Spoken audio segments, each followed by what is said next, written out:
Hello everyone, I'm Annie Gibbins and you're listening to Memoirs of Successful Women, the podcast where you get to hear candid conversations with fascinating women from around the globe who share aspects of their business and life journey, how they measure their success and what they have learned along the way.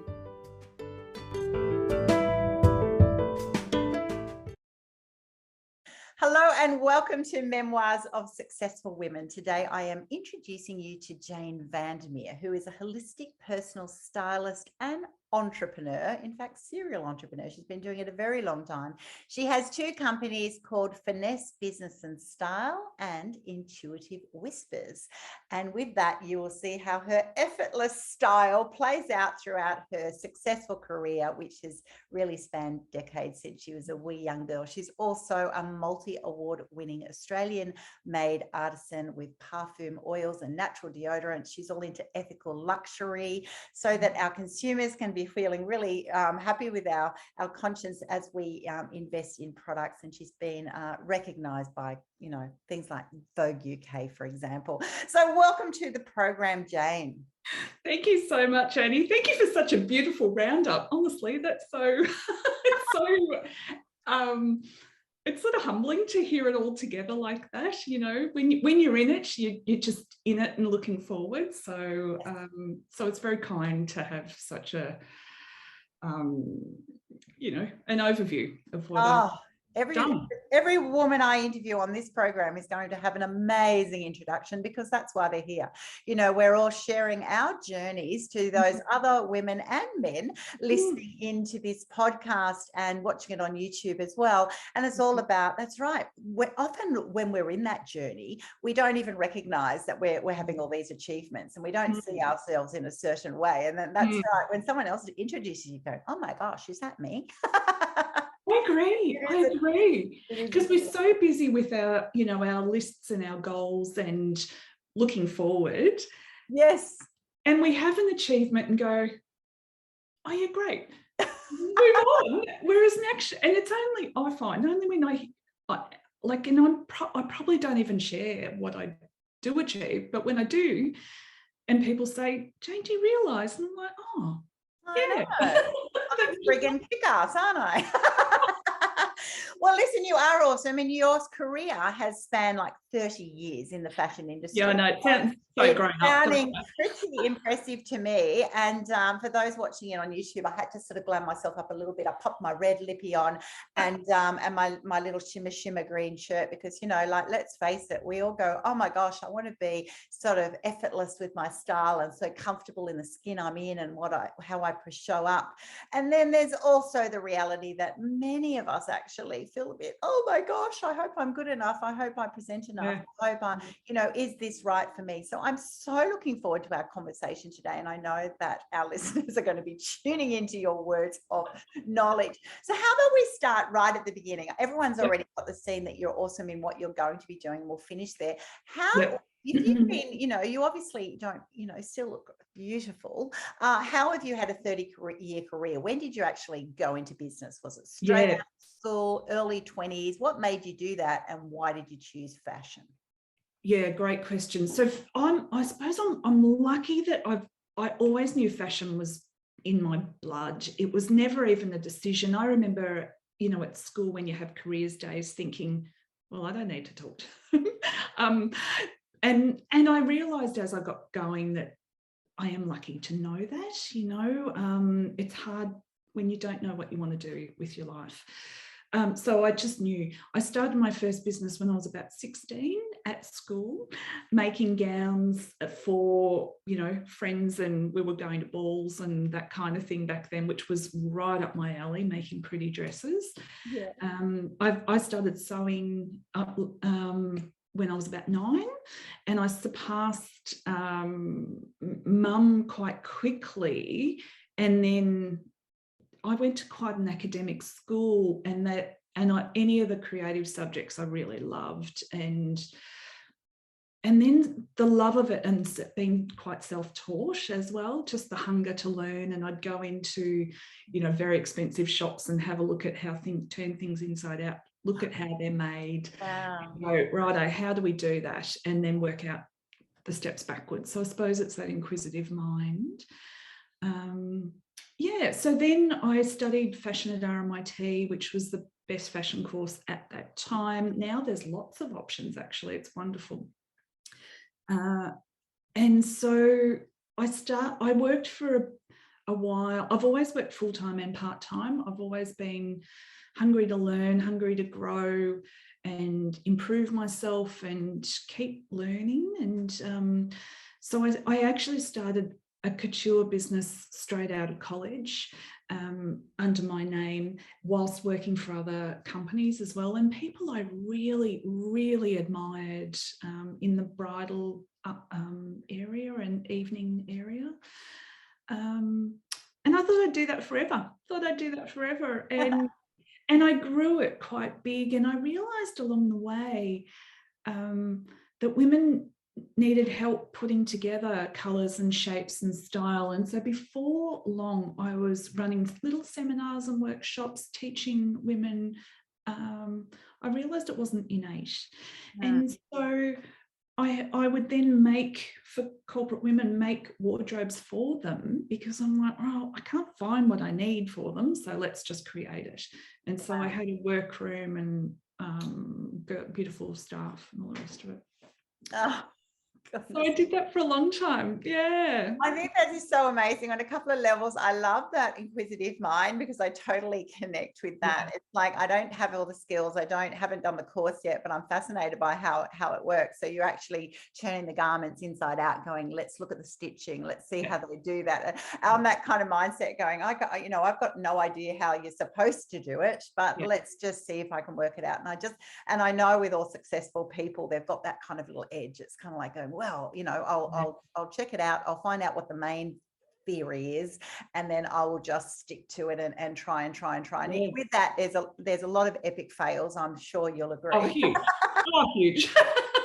And no one comes out with a brilliant product straight away, but when you do, I love the way you've now, you turned it. You didn't just do fashion and the concepts of fashion and be able to set up a business that way. You're actually going, if I couldn't find the garment, I can even make it for someone. I mean, that is extraordinary. And I absolutely, I just honor that ability so much. Thank you. I realized, actually, as I've got older, I suppose, in your own head, you think loosely we're all the same. We all think roughly the same way, especially when we're younger. And as we get older, we're like, we don't. And I realized one of my superpowers is being able to look at things from a fair few different directions. I don't think in a linear fashion. I think part of that is being a creative. Creatives tend to think like this, like swirly whirly. And I think it's part of an entrepreneurial mind. And then we need to bring it back to some kind of linear fashion, because we need, spreadsheets, and we need to cost things up, and we need to, think some level of logic. So it's the combination of that. And I've realized along the way, it's like a problem solving thing of like what we've just described. Okay, how do I learn? I turn a garment inside out and I work out what a French seam is, and I try and do it. And so I taught myself all of that, and then went to university and then got taught properly how to do it. And so a combination of both is terrific. Is really terrific. I think it is. And also then turning that into two aspects will then kick in. One, you've got your passion, you're an artist, you're creative, you're in your niche, but with that will require the actual practicalities of setting up your own business and management and other that can sometimes be the polar opposite. Also, so I'll tap into that in a minute, but also the aspect of that you referenced before, that, you always had a natural flair for fashion and excuse me, I've just got a little froggy there. But what we often notice, those who aren't into fashion, one, we go, oh, you find it really easy. We find it really difficult to put things together.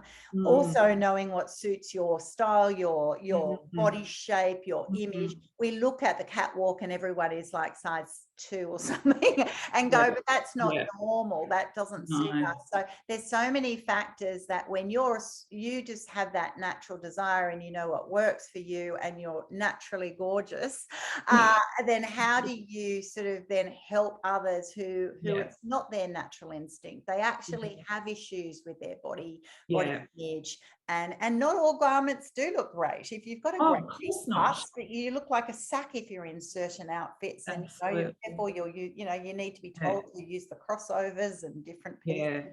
How did you approach all of that, and was that a real surprise to you, or something that you had to learn a lot more about? So that's a great question. So in my 20s, when I had this business, I a few times dressed celebrities. And young, beautiful bodies, 20-somethings going to whatever events. And although that wasn't a wonderful experience, I'm glad I've done it, that's actually not where my heart lies. Where my heart lies is beautiful, real women that I can build real relationships with. So one example of a lady that I dressed in that time, and to this day, we're still friendly, and I dressed her for about 10 years. So when I met her, her bust size was about Australian size 16, her waist was around a 12, and her hips were around a 24. So she's not buying off the rack is supremely challenging. And when I met her, she was referred to come to me, and I will add, she was studying to have her PhD. She was a facilitator, amazing, intelligent, traveled the world, extraordinary, inspired, interesting woman in her own power. However, her presentation was all in beige, a bit, so the body language was, don't look at me, don't, please don't sort of, and everything was really, really, really big to hide because she was so worried about her hips and bottom. And it was like, I describe it like trying to ask a butterfly to land on my hand to earn her confidence and trust that I knew what I was doing. And, I was a fair bit younger than her, and I'm a different shape than her. What do I know? But we got there, and I got her into shapes that really highlighted her beautiful face, her beautiful hair. She had lovely skin here, showing, and this tiny waist. So showing all that off whilst looking elegant and whilst building her confidence and still looking like her, and that unique, not cookie cutter whatsoever. And so because of that, she only bought, we made all her wardrobe for a long, long, long time. Because once we had the shapes right, we had them right. Yeah. But what happened was the best bit, and why I do what I do, is she really flew. She walked differently. She, and she was a facilitator, so she was in front of crowds and teaching and lecturing and whatever. Her whole persona changed. She really came out of her shell. Now, she had all the core bits there, their education experience and everything, but she really flew. And like that bit is what it's all about to me. Yeah. And so, and like I said, all these years later, we're still friends, and because it's a very intimate experience too. Such an intimate experience. You're looking at, if I was naked virtually in front of you, and you're looking at my, my curves bit, what bits are you trying to hide, Annie? Which bits are working for you, or your lumps and bumps, which we've all got. We've all got little bits. I love that when you actually go, gosh, you've got, a beautiful neckline, or you've got, something that someone goes, is that a feature? Of course it is, because a lot of people have got sort of very unattractive, speckly. They're trying to hide it with the scarf.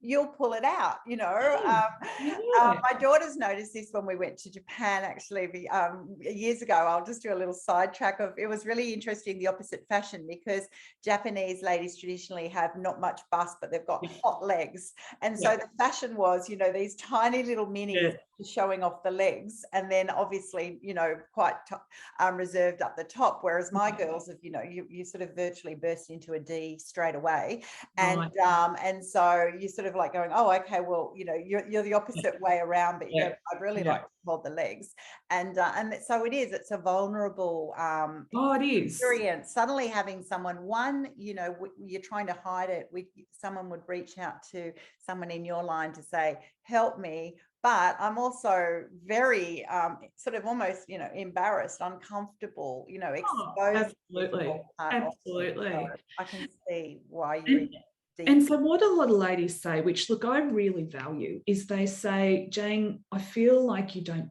judge me, whatever that is. And like I don't. I really admire that you are open to learn and improve yourself and better yourself. Like whenever any of us, like if you flip it on its head, if I came to you for your services, basically I'm saying, actually, I don't know enough in that area. Can you help?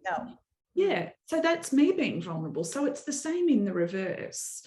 And another thing that comes to mind is a friend of mine who's a fashion designer. So stylish, beautiful, very curvy, a lot of weight in her hips and bottom area. And she said to me, don't you always focus on my knees? And I said, no. And I've known her 20 years. I said, I've never noticed your knees ever. And she said, oh, they're so chubby. I said, I'll tell you what I see.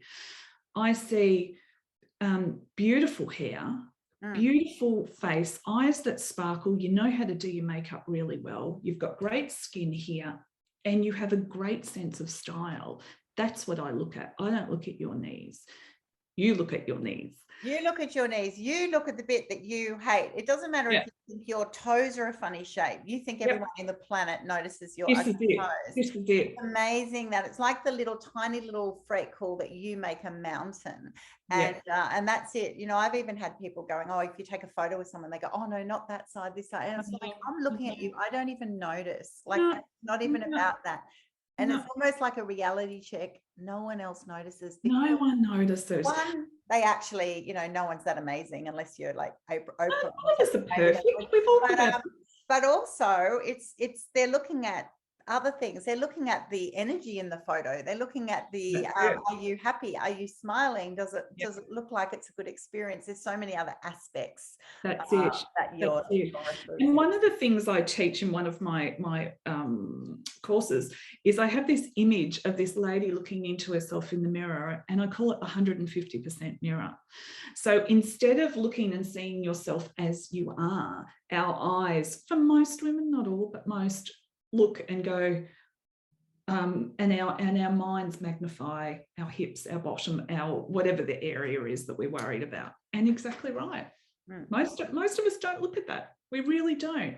And to me, there are tools, you know, yes, I help with the right color, the right undertone, the right intensity, all the things so that you don't have to work so hard to sparkle. You know, you put on the right colors and immediately your eyes look clear and sharp and alive, and you don't look so tired and every spot showing up or whatever. There's that. But part of it, which I infuse along the way, is learning about yourself, why you are the way you are, and that unique, special person that you are. And when we really embrace her, because I work with women, her, that is what shines from within. That is what really, to me, that is a well-dressed woman. And I had a lady recently who is an ex-international model, and she wrote on the thing I wrote recently, and she said, Jane, it's so exhausting trying to keep up the facade. And I thought, yeah, you're so right. I would never have thought, A, she'd say that, but B, I look back at me 10 years ago, I look a lot younger now than I did 10 years ago. And it's that process of learning to love our idiosyncrasies and just the way we are right now, not in 5 kilos time, not when one day when I have less wobbly bits or whatever. It's right now. It's right there in the moment, because I mean, I do a lot of public speaking, a lot of, you know, obviously my business is coaching, but a lot of sort of out there things. And one of the comments that I often get from women is, oh, I love your confidence. As you walk into stage, you just look like you own it, or you just look so happy and whatever. And so they want the confidence, but actually I'm going, oh, like the confidence actually comes from feeling like, yes, you're prepared, you've been chosen for the purpose and all of those right things, but also that you just feel comfortable in your skin. That's right. And I love what you said before that resonated with me of you've got to look like you know, like for me, I got told once, you know, you've got to tone down, you're a bit too bright, you know, and you know, you put it on a palette, which was really interesting. And I looked at it and went, oh, but that's why, you know, that does it spark joy? I went, I would never walk into a shop and be drawn to that. Whereas here I am in my studio. I'm a bright, vibrant personality. I do like bright clothes. I'm the woman CEO who walks into with all the men in the grey suits, and I just come in my floral outfit or this and that, because it actually makes me feel alive. It actually makes me feel me. Now, how I put that together, you can still be disastrous or you can be classy, but it is so important that it does feel you. And so that's what I love, the fact that you are all into honoring that person. Absolutely. Who they want, what do they naturally get drawn to? Like you as a young girl got drawn to sewing garments. It's almost like, well, every person on the planet gets drawn to favorite colors, even if they don't know that they're their palette. Why do they like them? What, you know, or the kind of look on a book, if you know, what do you like seeing other people in, and who are of a similar shape to you, and those sorts of things. It is so important, right? Rather than an expert just say, wear that, it's a great outfit. Absolutely. And so what I find is when it's very easy when you lose your way, you know, different stages of our life, we all lose our way due to a myriad of reasons, right? And sometimes when we lose our way, and even with me, I know what I'm doing, but I've lost my way with different influences. And then what happens, I notice, is we then listen to other people. So whether it's your partner, whether it's a lovely lady in a shop, whatever, you've just got to bring it back to what is right for you. Because exactly like your color example, for instance, without going into a lot of detail with you, like I'd never put you in like a beigey, blushy, pink kind of tone. And I can imagine, you know, if that suited the person who was talking to you, it's very easy to impart what you love. Do you know what I mean? I'm describing it well. I love it so much. You should too. Exactly. And I think that's where we're not quite right. And that's where it's about your beautiful combination that really will make you fly. And the other aspect that I talk about is proportion. So like, say you are full in the bust, you've mentioned, you know, with some of these ladies in my example, okay, well, how do we elongate the body to stretch you up and make you look taller, if that's one of the things, particularly when you're presenting and you're in command, you know, you're running your business and doing all those amazing things, because you want to be able to walk out on stage and go, I've got this, and not be fiddling and the right shapes. You won't have to feel like you've got a hole in your tummy or your bottom or your all those things. You want to be, as even Julia Gillard, our Prime Minister, a previous Prime Minister, noticed, you can be there because you're the Prime Minister of the country. You can be there because you've got a top mind. You can be there thoroughly prepared. You can be all of those right ingredients. You might even have the right dress on, but you can wear a jacket that suddenly everyone just gets distracted by.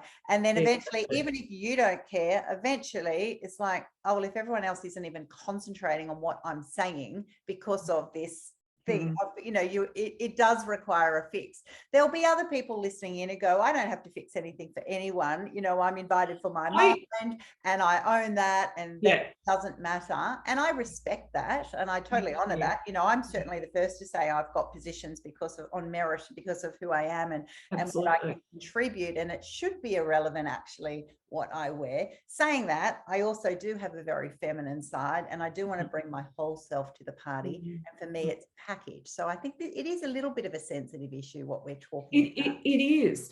And I think one thing that I feel really, there's a couple of bits that for a long time, I kept my two worlds very separate. I kept my fashion world and my inner personal development, intuitive world very, very separate. And I realized a number of years ago they needed to come together. One's about the outside, one's about the inside. So really the two don't meet. But I believe now we're at this stage in our lives where it is about the balance of the masculine and the feminine in terms of our energy, in terms of how we present, in terms of how we build businesses and are in roles, leadership roles in as an employee. And therefore, we can dress in a way that is that balance of energy. Yes, that is a very interesting point, and I haven't thought about that. I had a man come up to me once when I was presenting, and he goes, wow, you've just got so much masculine energy in your confidence and your positioning, and the fact that I don't give a shit. I'll say it as it is. I don't mind responding. He goes, that's really male.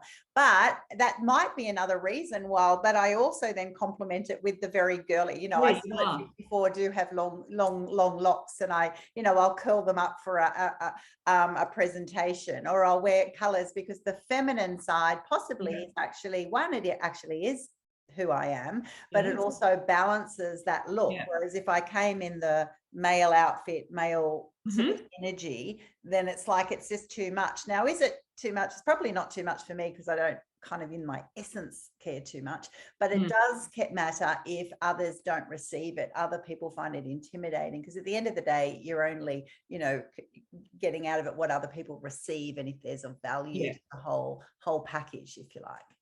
I think that comes back to really owning where you're at and who you are.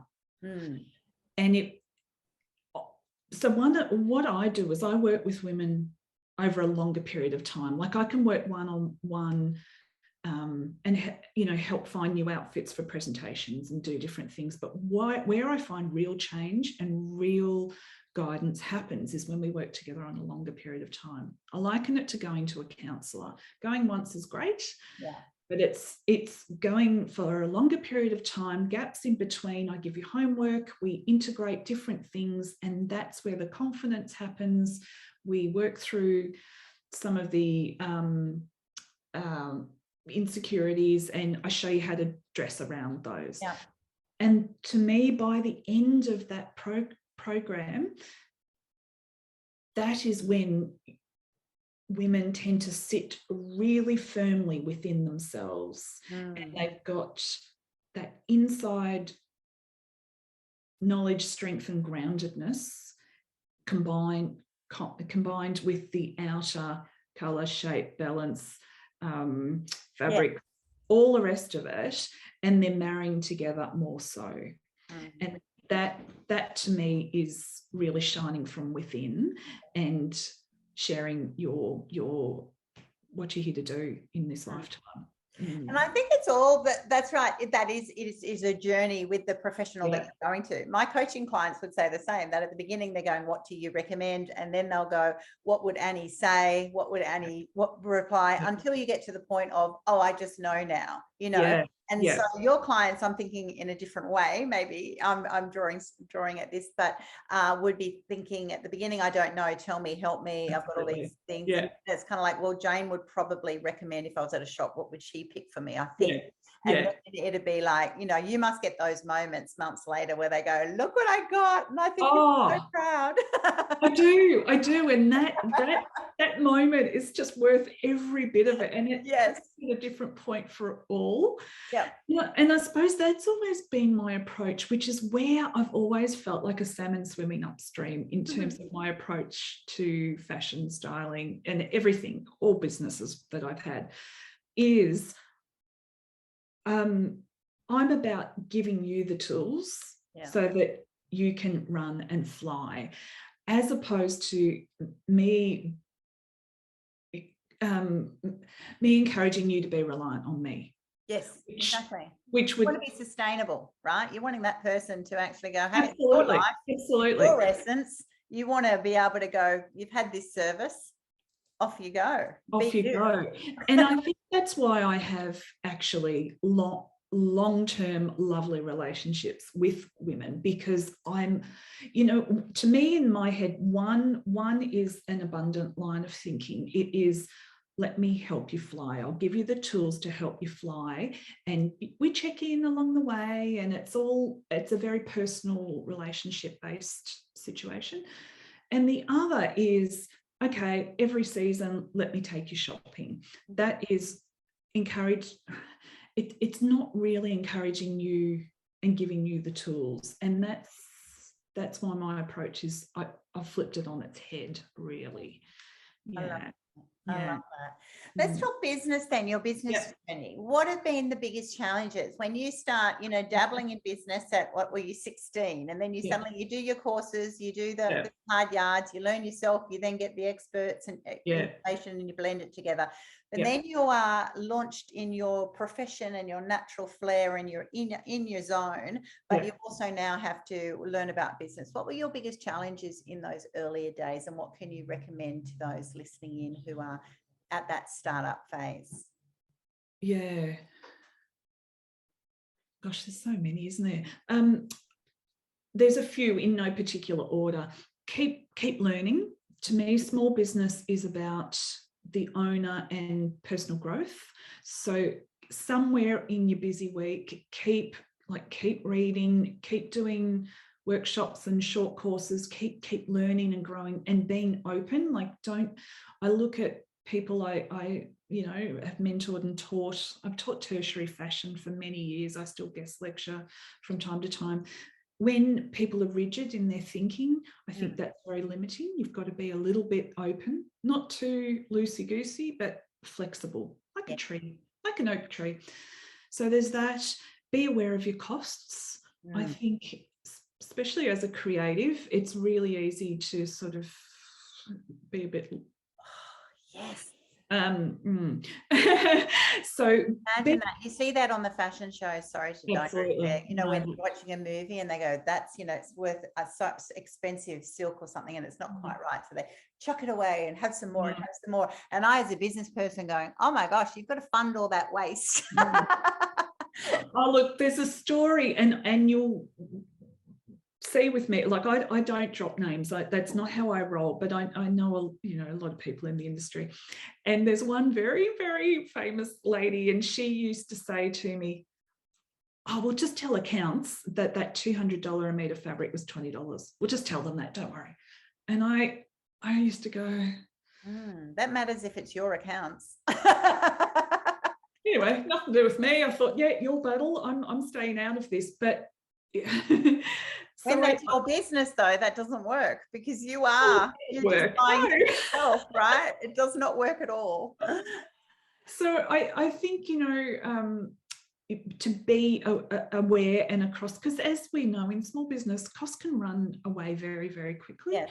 So being across that, even if you have bookkeepers and things, I think really don't just handball all of that, like stay across. And if you don't know, keep asking, keep learning, and, you know, be a self-responsible person like that.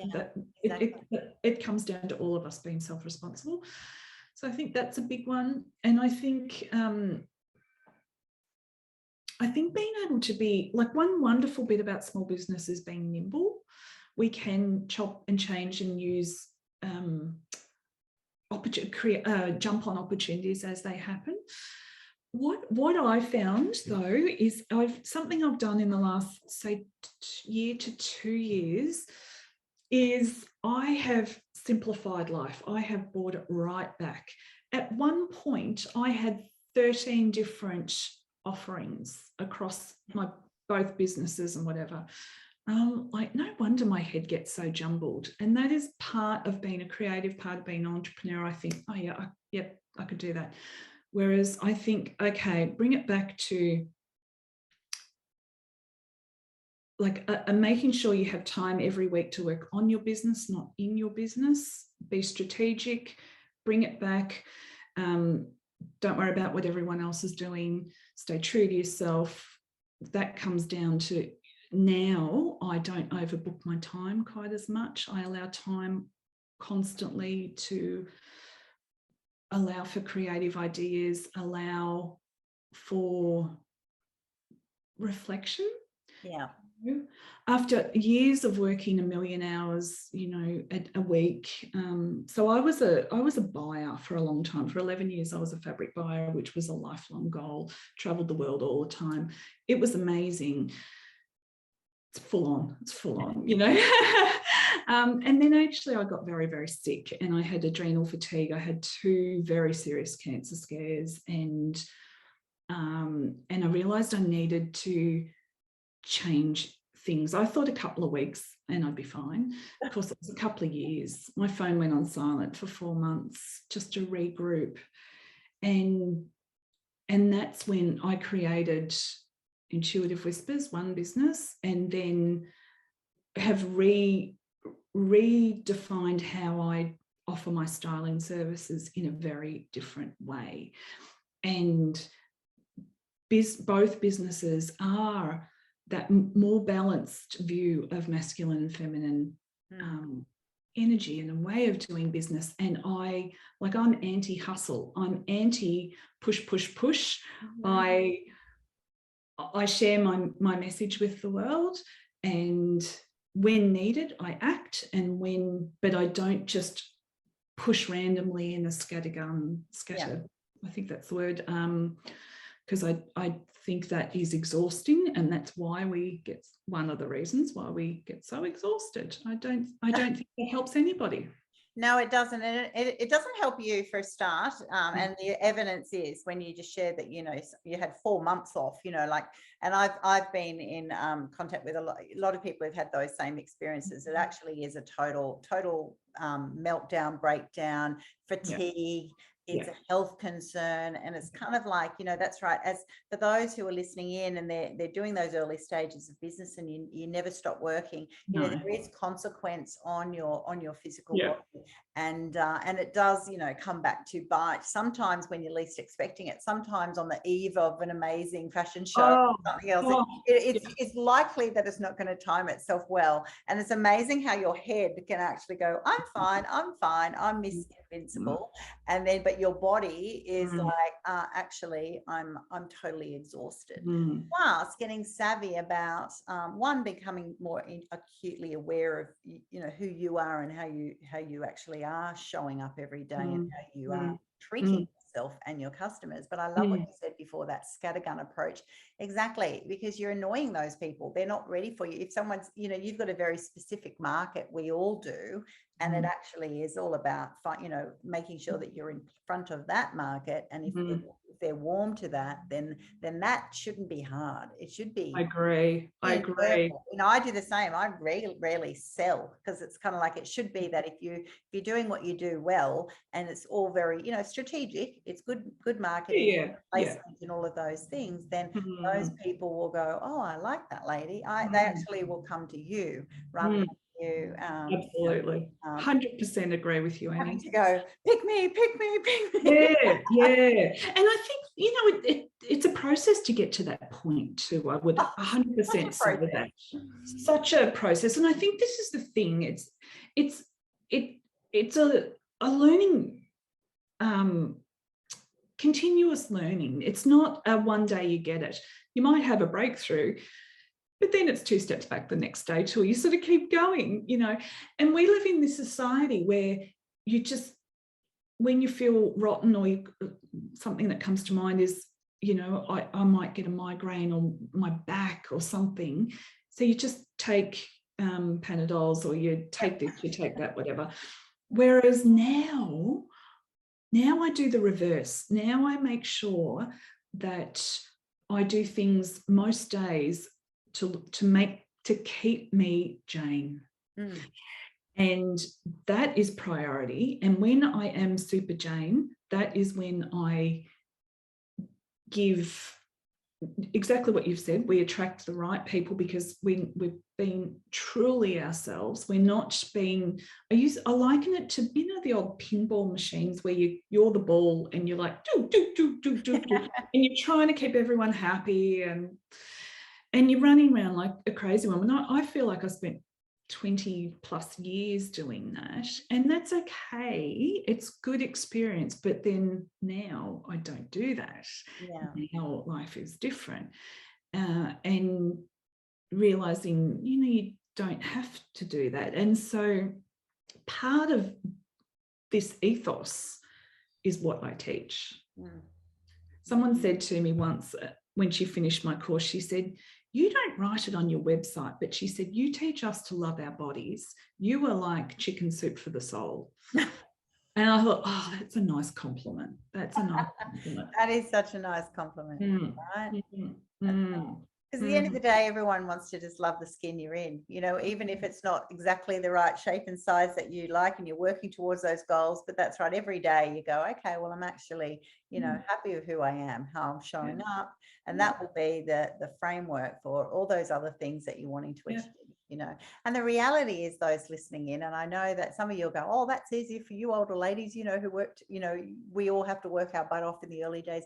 And yes, you do. You have to work hard. And, and I juggled it around 3 degrees and 5 kids and zinging. I was the wildest pinball. I tell you, Miss Capable. And yes, there are seasons that you go, well, there's no backup for certain things, but there still are choices. There's choices with how much you take on. There's choices with the ways you do them, which is why I now do business coaching for people to actually make the stepping stones quicker and easier. Like, don't waste all that time. I've done the learning curves for you, or there's science behind it, and so I think for you, that's right. It's about saying to those younger clients, you can actually treat yourself kindly and your business won't fall away. If you invest in yourself, you will have more confidence, you will have more energy, you will feel more safe and secure, because that is burning a lot of energy, when you're not feeling comfortable in who you are, right? That's often the bit they go, I don't know what I do with my time. I go, because you're thinking so much all the time about criticizing yourself, what's not right. Whereas someone else, if you don't have all that mind baggage, you can actually just be. It's fantastic. That is so spot on. It's such a simple sentence and a simple concept, but boy, oh boy, it's a really big one, isn't it, to get to that point, and live it, like truly live it. Yeah. We don't need to have, because we live in this age of information overload. We have, and we're so contactable and all those things. So my word for this year actually is discerning. So it's about, do I need to read that? Do I need to see that? Do I need to be on that mailing list? All those things, making really present, conscious choices. And I think if you can bring it back to that constantly, that helps a lot. We don't need our busy heads any more clogged up than what they are. Yes, I call them the major distractors. That's right. If you're in 50 groups, it's a lot to maintain. So, the inner young girl goes and says, oh, well, I don't want to be rude. I don't want to say no. I'm not kind, and all these things surface. And you kind of go, well, you're actually not, because when you commit to yes, then how are you showing up consistently in that space?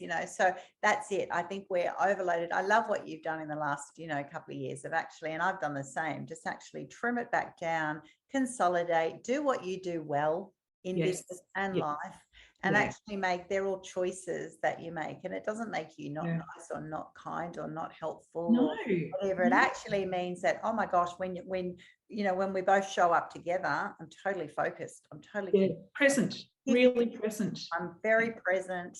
It's a win-win, and it is a win-win. And it even as much as I think of like, I think we sit in flight or fight for far too long. And when you're younger, the fashion industry, no one plans, everything's last minute, everything's urgent, and so you're constantly sitting in this state of flight or fight. And it's okay, and it's fun, and it's quite addictive.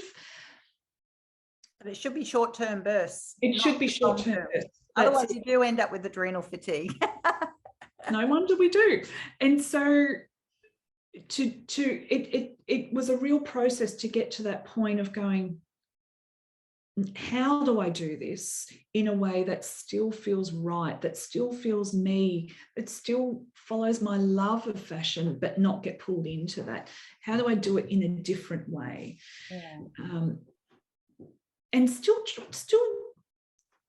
have a foot in each camp too, like to be part of that world.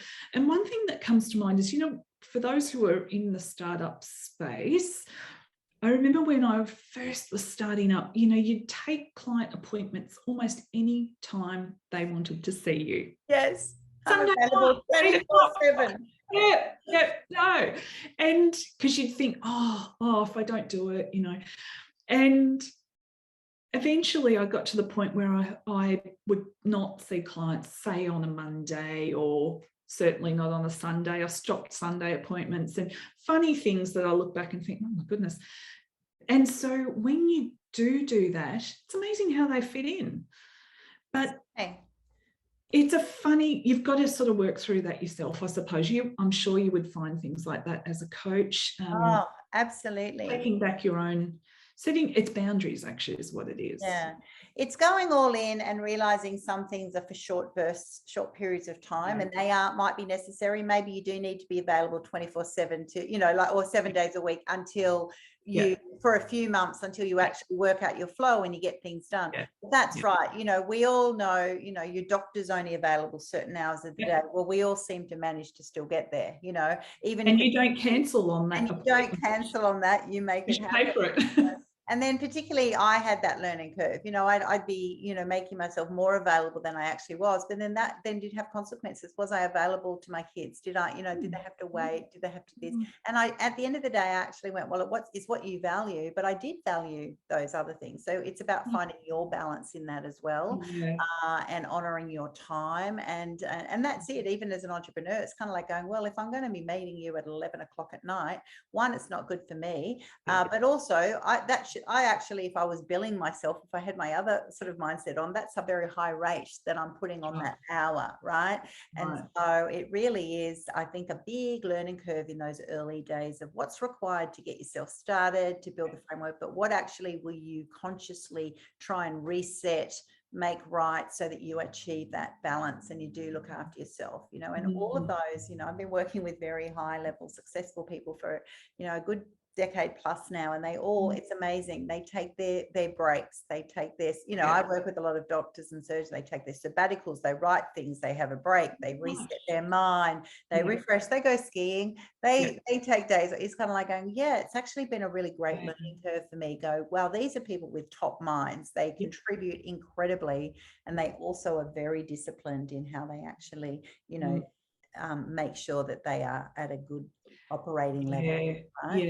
Yeah. And I think too, one thing that comes to mind with you saying that, and I love your overview with that, is I think life flows in seasons, and seasons within the year, but seasons of our life, like when I was not well, that was the time, and the should in me was like, I should be doing this, I should be doing that. I did all these courses, all these things. It was so hard.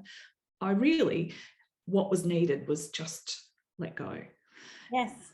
And when you're a little bit control freaky, which most business owners are, it's really hard to let go. But at certain points, we need to let go. And then at certain points, like you say, we need to be perhaps giving it our absolute all and being on deck. Yes. And in those early stages of business, you sort of do need that. You can't, it's really hard building a business part-time or that kind of thing. It really absolutely. But then you move through it. And I love like what you've said about your doctor's examples of allocating time on like seasonally, but also week to week, making sure that there is time in there for other things and resting the thinking, the grey matter. Yeah. Because I find I work in really good bursts. I really block out all distractions, and like if I've got to write something, block out all distractions, usually do it first thing, go, and then take time off and go and do something creative or go and do some exercise or whatever to balance it out. And that is a constant. That's one thing I've really realized is enormously important. Yeah. Oh my goodness, we could talk all day. Seriously, I agree. I've just had a little glance at the time and went, wow. So those listening in, this is what it's like. I feel like you're just listening in to us, just having a little chat at the coffee shop. Here we are online. How do people find you, Jane, and in your two different businesses, and what will they receive what experience will they receive when they go to one or the other? Yes, great question. So these days, in terms of socials, I spend more time on LinkedIn. So under my name, Jane Vandermeer. On my website is finessebusinessandstyle.com. That's probably the best place to find me. If you'd like to join my mailing list, that's delightful. I send out emails probably once or twice a month. I promise I don't like being bombarded. I prefer to share considered communication. So that's for the styling. And if you're welcome to, there's a little section in there if you want to just have a chat and see if we're aligned. And I don't pressure sell, as you can hear. That's not my way. So feel free. And the other business is called intuitivewhispers.com.au, which is a natural perfume, oils and natural deodorants. Super proud. They are multi-award winning and have won. Yeah, it's a really lovely business, and that came out of my health scares over those times. And my signature product is called breast care deodorant, which is because I had so many breast lumps over my adult life. Yeah, so it's a pretty special product, pretty unique in the marketplace. Yeah. Fantastic. Well, both of those websites and all of your contact details will be on my podcast platforms, which is on my website, on Anchor, all on the major platforms, and also on YouTube for those of you who like to listen in and watch at the same time. So if you're at that stage that you go, you know what, I'm just not showing up because of just the way I'm feeling in my garments, in myself. It could be your shape. Maybe you put on some pounds during COVID. Hey, don't worry, we all have. Maybe it's just been something that you know what, this is the way I am, and it's probably not going to shift, and it might not change, but how do I actually make the most of what I've got? And I'm 100% confident that Jane's just got the right heart. She's got the experience, 30 years of experience, but she's actually got the right heart and soul behind working with women to actually meet you where you're at, and then just start talking through that. So yes, you'll get styling advice based on who you are and what you're wanting to achieve, but you'll also I know you'll have a big journey through processing all of those things that you hope no one notices when you show up. You want to get to a stage where you go, you know what, it doesn't even matter if they do, and they're not that big anyway, because I am here and I am present and I am me, and that's all that matters at the end of the day. So encourage you to reach out to Jane. As usual, always reach out to me at Women's Biz Tribe or Women's Biz Incubator. Come and join me on my platforms, and I look forward to sharing with you again next week. And thank you so much for joining me on my program today, Jane. It's been an absolute delight. Thank you so much, Annie. It's been just beautiful. You're an incredible incredibly inspiring soul, actually. I've really valued the time with you, and so thank you so much. Oh, it's an absolute pleasure. I look forward to watching your future success, because we're always evolving, and I look forward to sharing with you a lot more on all of our other platforms. Thanks so much. Thank you.